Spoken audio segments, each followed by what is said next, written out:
So first of all, welcome everybody here tonight, and thank you for coming. And I'm sure you're going to enjoy our guest speaker. And I'll leave it up to you. Thank you very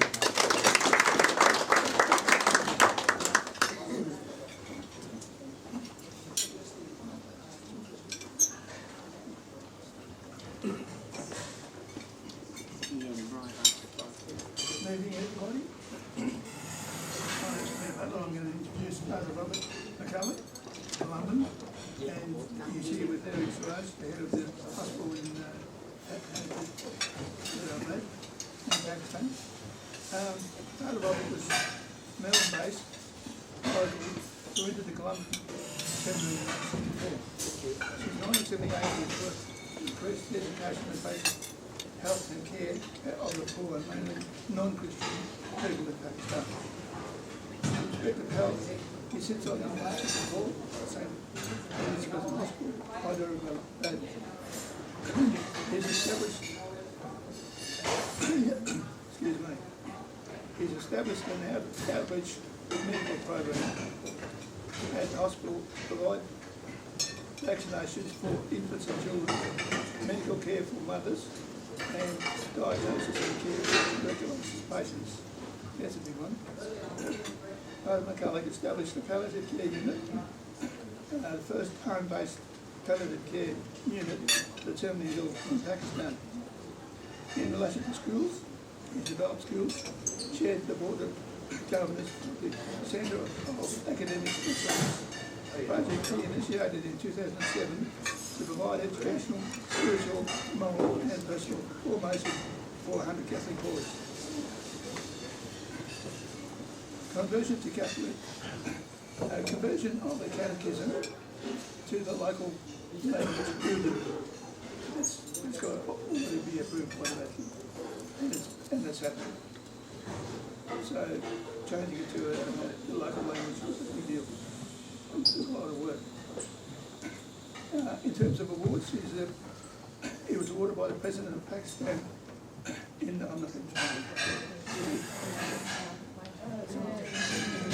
not going to try and speak the local lingo, but it's the highest award in service to health and education, and it's the first time that a non-Pakistani was given that award.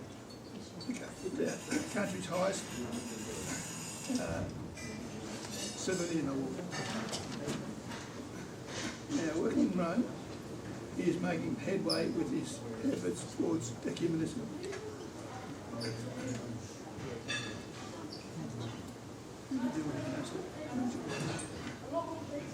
The Procurator General, this is his story. Procurator General for St. Columban's Missionary Society of St. I welcome Father to speak.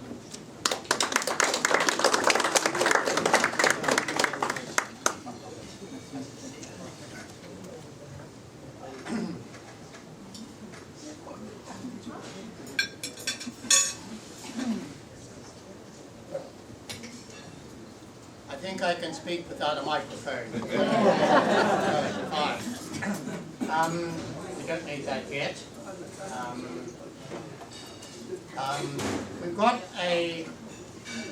We've got this PowerPoint coming up in just a few moments. First of all, I'd like to introduce Eric Siraj.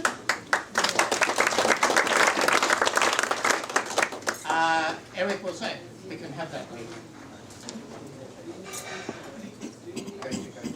Back to the beginning. Eric is the administrator of St. Elizabeth Hospital in Pakistan, which is part of our mission in Pakistan, and which is well reported in this booklet that you've got. Eric is a practicing Roman Catholic, married, 2 children, 39 years of age. He's a qualified hospital administrator and a qualified healthcare practitioner with a Bachelor of Science in Nursing.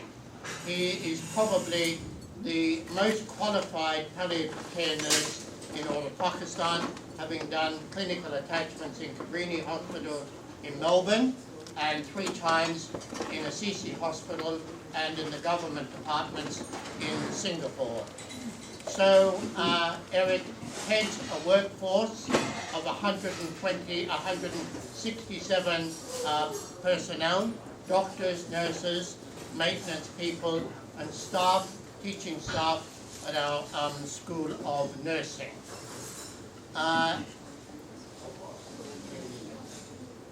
Very shortly after our presentation, which is going to take place, Eric will say more about himself. Myself, born in Cheltenham, ordained a Columban priest in 1970. I've never worked in parishes in Australia. I've come back on holidays into Australia, and most of them have been working holidays doing mission promotion and fundraising for our work in Pakistan. My first appointment was the Philippines for 4 years, further studies, and from then 1978 until the end of 2011, 34 years, I was full-time in Pakistan, after which I was appointed to Rome by my superiors as their representative to the Vatican, and also then a position in the Vatican Office for the Liturgy, where I'm a consultant. In spite of, well, side by side with those responsibilities, I return to Pakistan 4 to 5 times every year. Most recently, came from Pakistan back to Rome on Tuesday. Eric and I met in Dubai at the airport, and then we arrived in Melbourne on Saturday.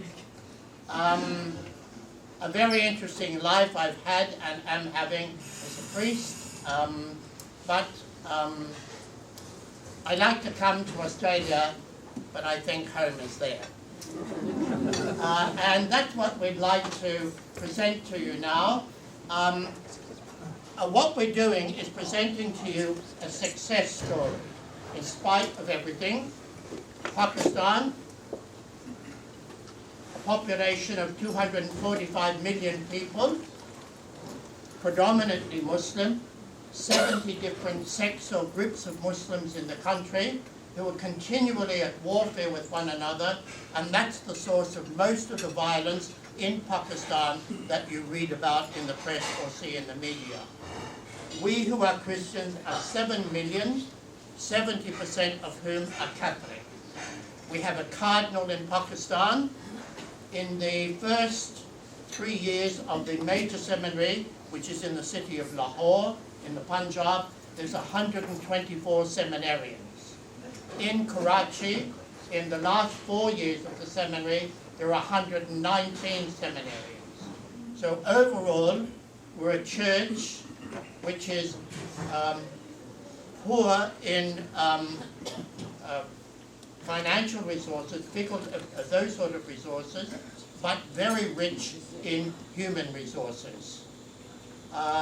It's a church that exists. Every Catholic in Pakistan, every Christian in Pakistan has to put up with in-your-face religious discrimination. Eric knows all about that. The legislation in the country is so divided that there are 2 categories, even in the Constitution: majority, Aksariyat, and minority, Aqliyat. So when you've got those categories, obviously the field is open for religious discrimination. And discrimination is not persecution, killing persecution, but it's threat. Always an ever-present danger. You never know, Pakistani Catholics, Christians never know when anyone is going to falsely accuse them of blasphemy. And if that's done, that's the end of it. Discrimination as to where you can live, as to what job you can do, and to what school you can go to. We are presenting here a breakthrough story, in here and in the PowerPoint presentation. This young man standing before you is in the city of Hyderabad, the leader of the hospital, which is the breakthrough point which presents a positive face of the Catholic Church in Hyderabad in Pakistan, and it's recognized by the federal government of Pakistan and the provincial government of Sindh. This man here is a power for the good for our Catholic Church in Pakistan. It's a success story. It's the public face of the church, and as you heard Peter mention, I've received from the government and the President of Pakistan the highest award that they can give to a foreign national for my work and services to Pakistan in healthcare, education and interfaith harmony. And that shows another aspect of the government of Pakistan, Yes, the government understands what we're about, seeks harmony, but unfortunately when you've got a population which is only 60% literate, 40% of the people cannot read or write, that presents a situation on a ground level, grass level, anti-Christian sentiment. However, in that context, that's what we're presenting to you now, Mission in Pakistan 2025. It's without a commentary, it's without music, and just the slides will come through. I hope you enjoy it.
Showing you the updated model.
A quick 5-minute overview. I think there are two things that are coming up. Everything is free. Probably saw that repeated very, very often. And also the issue of religious discrimination. What we'd like to do now is to speak to you on the healthcare aspects of what we do and the education. Eric is going to speak on the healthcare aspects.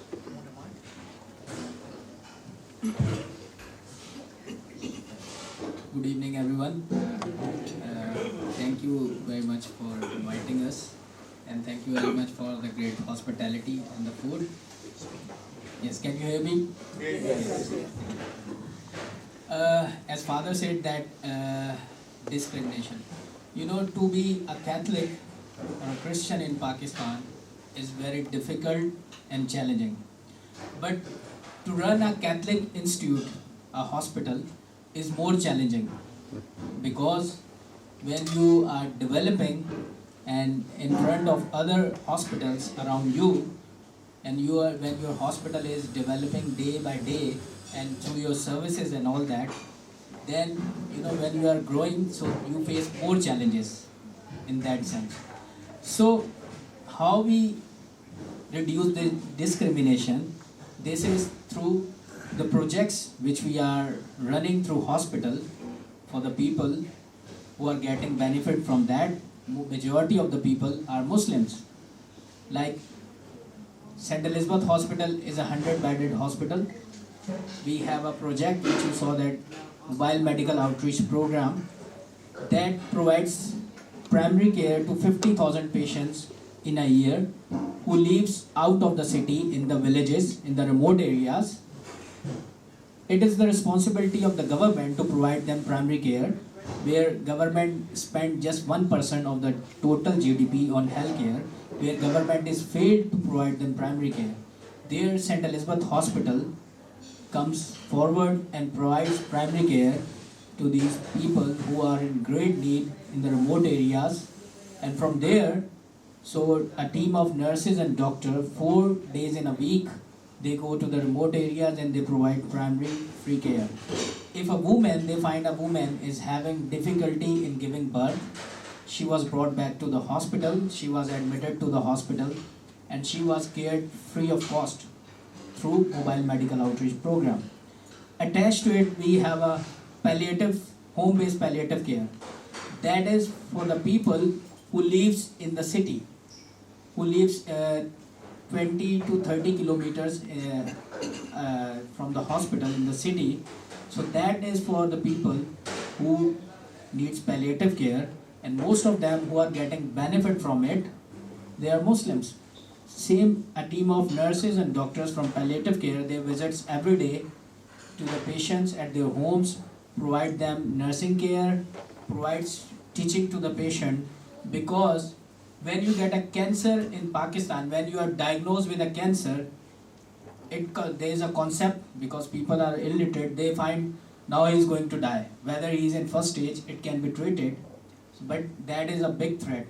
But we go for palliative patients who are really going to die, so we provide them care, because the family needs teaching also. Because what happens when a patient gets cancer, the family, even though they never get close to the patient, and they put the patient on a side and he waited there for dying. So where our nurses and doctors, they give them teaching that he is your loved one, he needs your care, you won't get cancer from it. So this is a project which is home-based palliative care, and it is free of cost. In the same way, the people are getting benefit, majority of them are Muslims.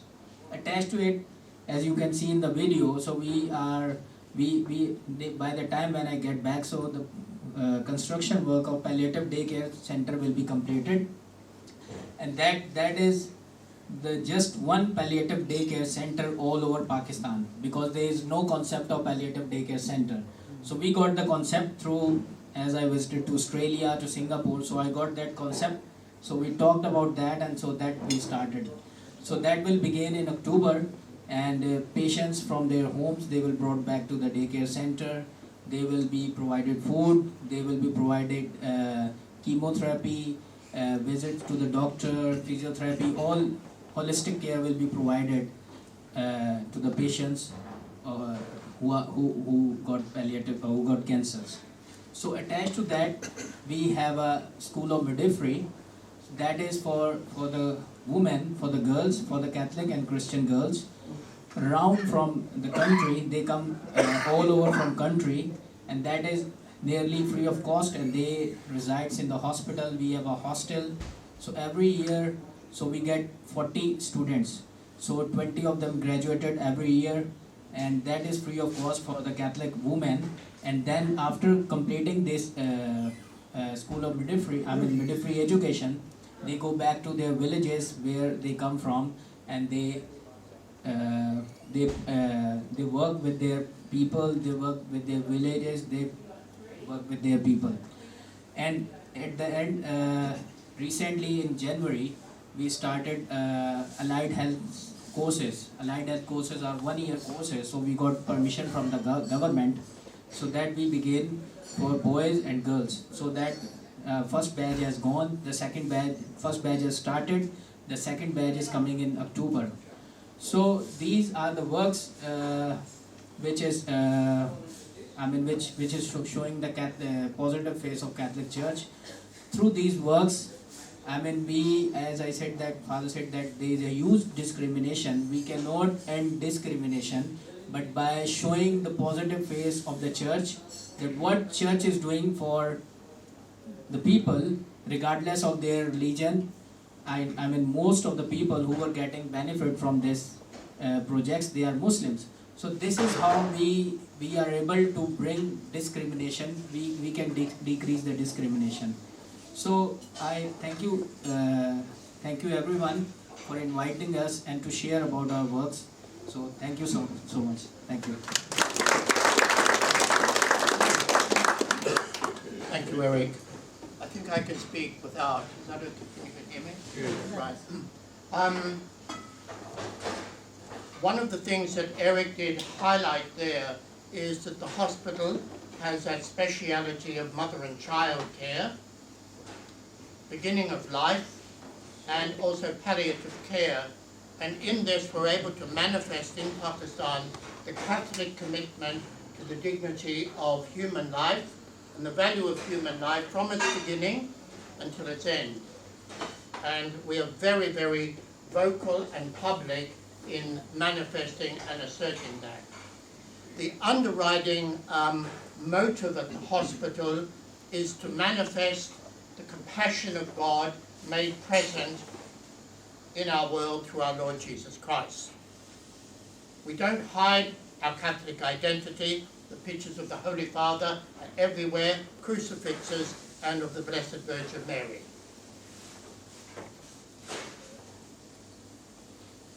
What Eric and his team, his management and administrative team, nursing team, whatever the whole lot, achieved together is a wonderful example of people working in collaboration.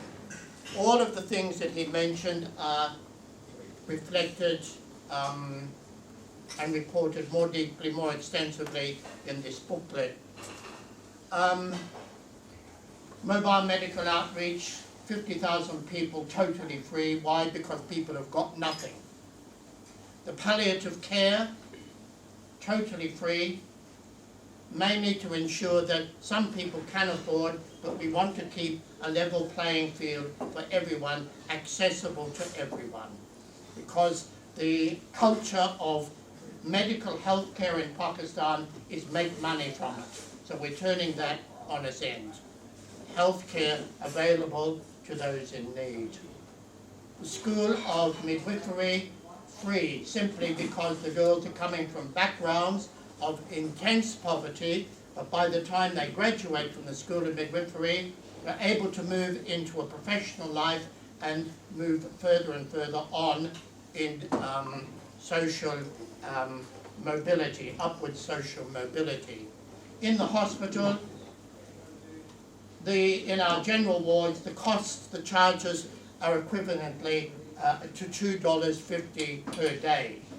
And most of that is waived because people can't even afford that. However, through the charges, through the laboratory, other departments in the hospital itself, we managed through his and leadership, under the leadership of Eric, that it is self-sustaining in salaries, in basic maintenance, basic needs that are needed in the hospital. However, and that's a major, major achievement, even when you compare it to healthcare here in hospitals in Australia, which are all in the red and God knows how much in debt. However, for developments that we need at the hospital, new operating theatres, new equipments, that's where we depend upon the help of donors. I'd like to speak now about two, might I say, and it redounds greatly to the glory and to the generosity of the Knights of the Southern Cross, that in our school, in our new palliative care day centre, the white goods and kitchen equipment and dining equipment that are needed have been funded through a donation from National Council of the KSC, which we received notice of just yesterday, $5,000. That provides the stove, the freezer, the refrigerator, exhaust fan, water purifying system, and all of the crockery and plates, cutlery that is needed for the dining there. So again, that cements the linkage between KSC and St Elizabeth. The two education centres that are reported in here, the Catholic Centre of Academic Excellence and the Catholic Youth Development Centre, from their beginning back in 2007 and 2028, there's been a close link between KSC and what we do in the funding. When we began, we had nothing except great aspirations and great hopes.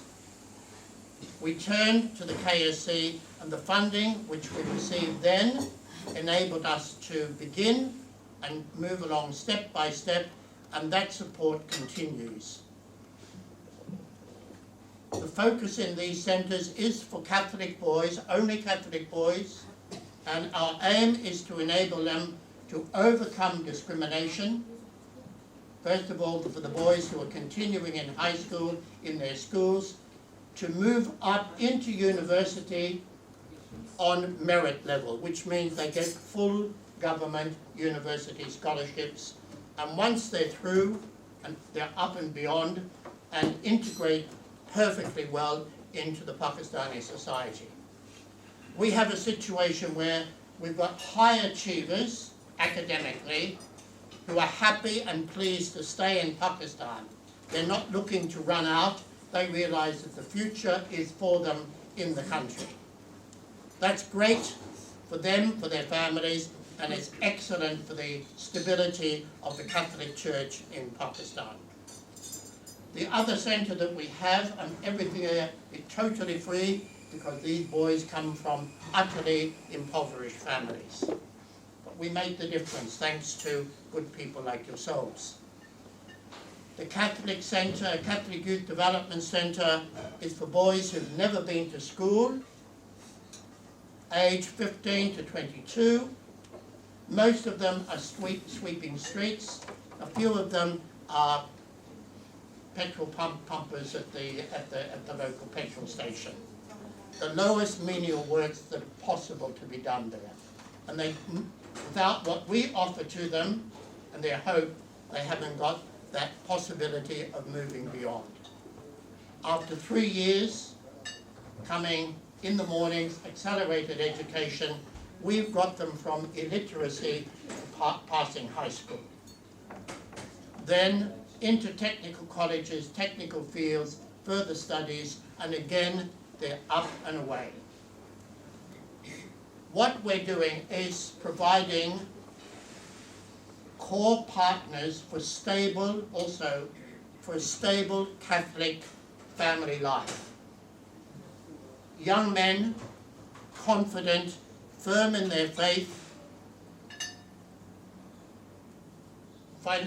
with the ability to be financially secure, marrying, and the flow over into the children, the number of our graduates who have married, the stability that brings to family life, and ongoing education for young children that are being coming as the fruits of those unions. But what it means is we're now getting a society, a church in Hyderabad of educated young Catholics. The future is about to change enormously because of, and the words of the bishop, which he said on the 26th of July, Bishop Samson Shukadeen, because of the centres, Catholic Centre of Academic Excellence and the Catholic Youth Development Centre, the face of my diocese has changed so much for the future. So this is what we're about. Eric and I are so pleased to be able to come to share this with you in Australia as a good news story about what we Catholics do throughout the world. I believe what you do in Australia is not sufficiently appreciated. It's marginalised in public opinion. But in the public opinion in Pakistan, as Eric mentioned, and in the opinion of the politicians in Pakistan, we Catholics are up there at the top. Thank you very much.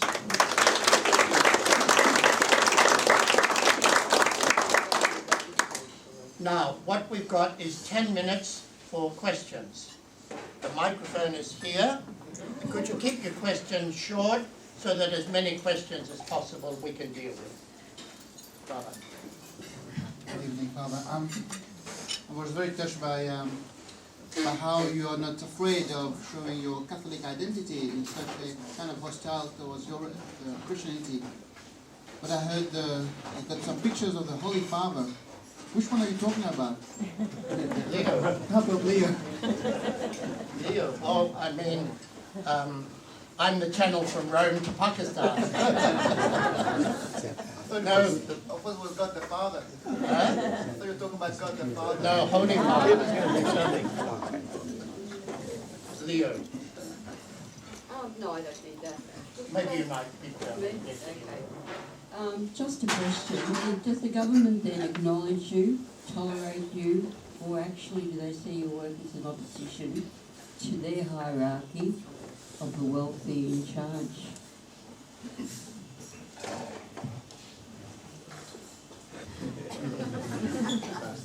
The government, I mean, they tolerate us, and through that, because the work which government needs to do, they knew that we are performing that work on their behalf. So they from the government there is a good tolerance and all that.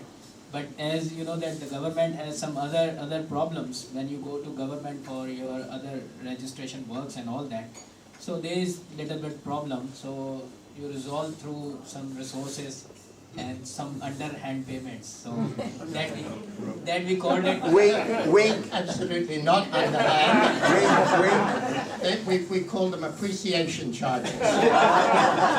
Yeah, about appreciation, because what we were doing, because we have our monthly statements every month, and lot of I mean, if you are going for any government work, you need any paperwork. If you go to a straight path, you will not get your work done. So you have to go underhand or something.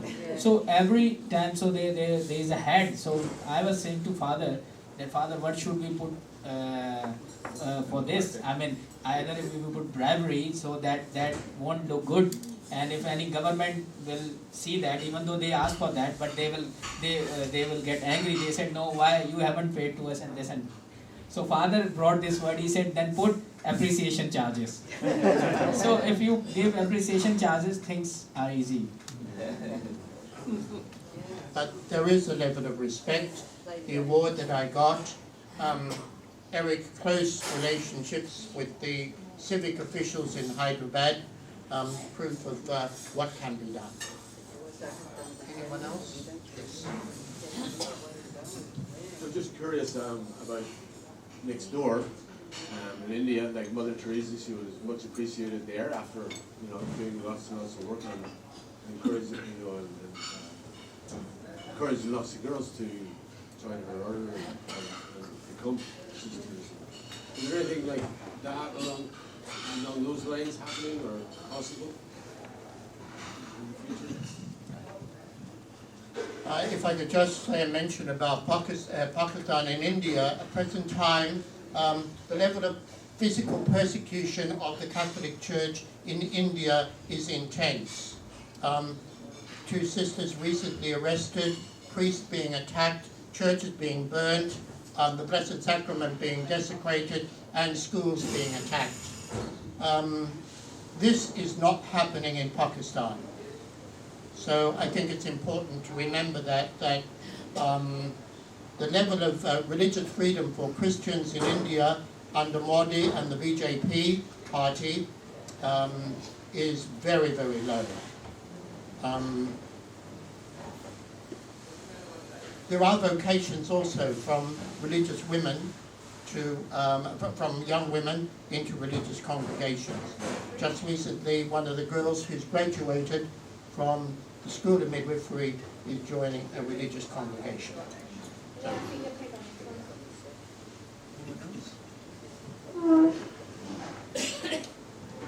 Thank you, Father. I noted that you mentioned that the way that the Catholic hospital runs is counter to the other hospitals, which is the idea is to make money. Does the St Elizabeth Hospital get sort of resistance or opposition from the other medical systems because of the the way your approach being to offering things free of charge being so different to what drives the other medical institutions? Yes, there is always opposition, because when you have other institutions and when your institution is growing and doing a lot of good things, there is always opposition from other hospitals, because they are making money, we are growing and we are making also little bit money for the running cost, but through our projects and all that which they cannot run. What they can do recently, I mean on the social media, there was a small incident, if something little bit happens, but all other, they get a chance and they on the social media they put hugely big to put down the hospital's name. So there is a social media platform where people can, if they get anything little, they make it very big there. So different channels give different newses and all that. So recently, we had a problem and they raised a lot on social media, but that does anything. Few days it happened to the hospital that some of the people they were coming to the hospital, but they said we heard about your hospital on social media, but still we are coming to your hospital. Then we say to them, why you are coming to the hospital? Because of the care which is cared by here. So that which you see on social media, it means that is wrong. So why you are coming? Because of care which the Catholic hospital provides to your loved ones and all that. So there is always, but the hospital is still, positively, it can be practically shown when people come there. So that happens.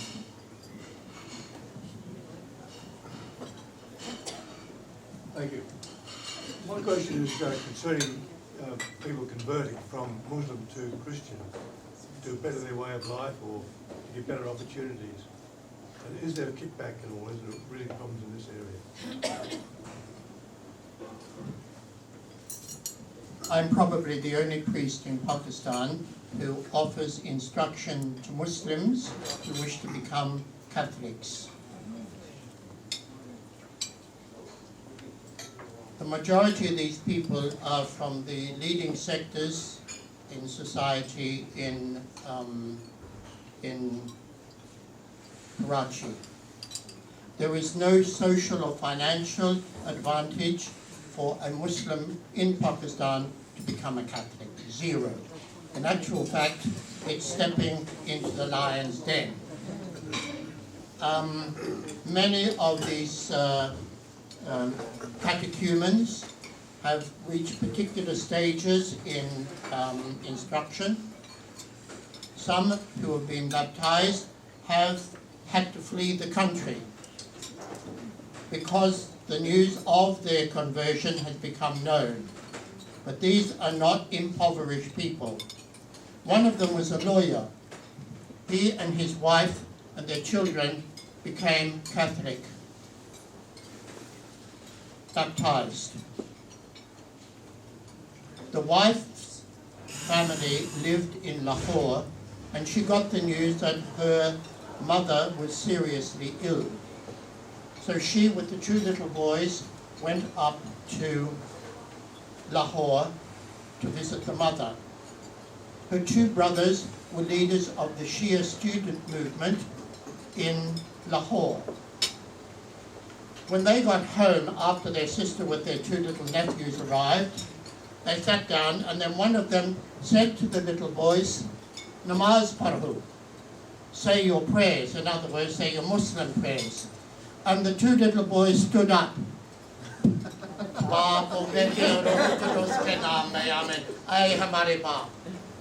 Our Father, Hail Mary, glory be to the Father, act of contrition.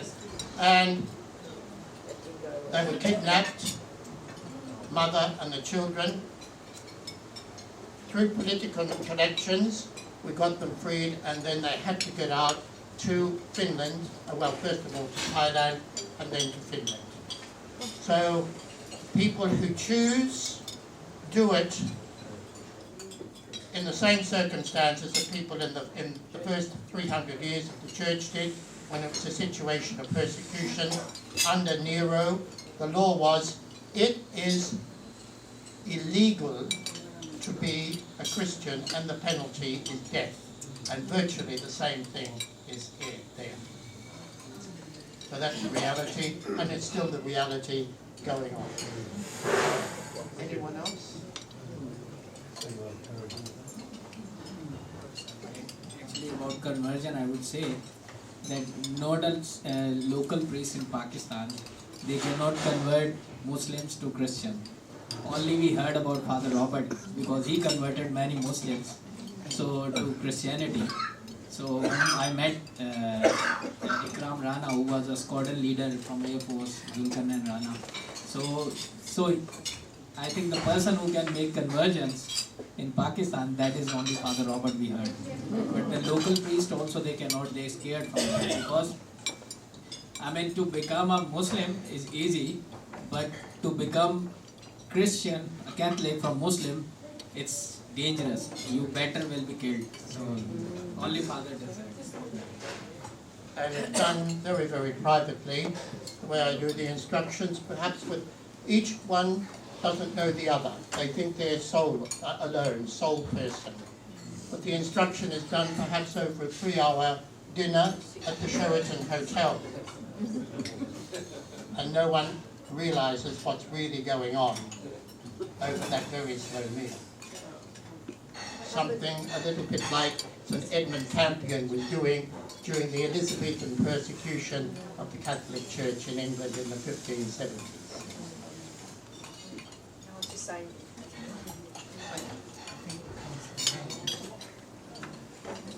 Oh yes.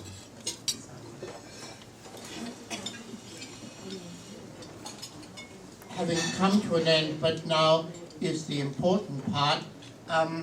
First of all, I'd like to mention this book that's been written by Peter's brother, David, who died recently.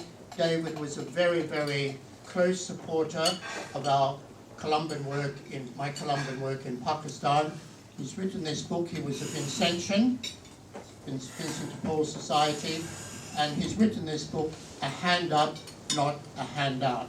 It's available there at the door for a donation. So there you are, and the work and the money that you will give to that will be coming to support our work in Pakistan.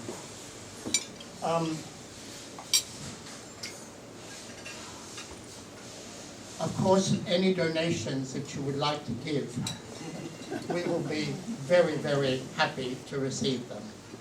As you noticed on the board, anything that you give is 100% tax deductible, and what you give, 100% goes. There's no cut-offs at all by the Columbans.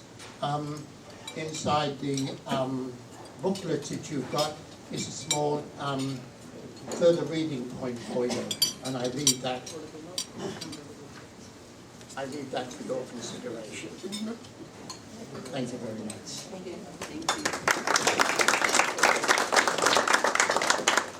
Thank you, Father.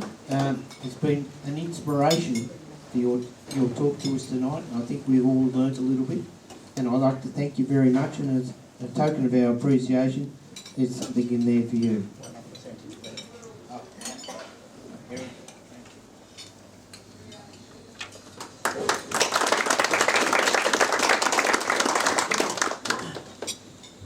Thank you very much. We use what you give us very carefully. We use it to full effect. Thank you very much. We've been delighted, Eric and I have been delighted to be here with you. We haven't been able to meet many of you fully and properly, but we've thoroughly enjoyed your company, and also we'd like to thank the hospitality, the restaurant staff, these young people here at St John's. Thank you very much.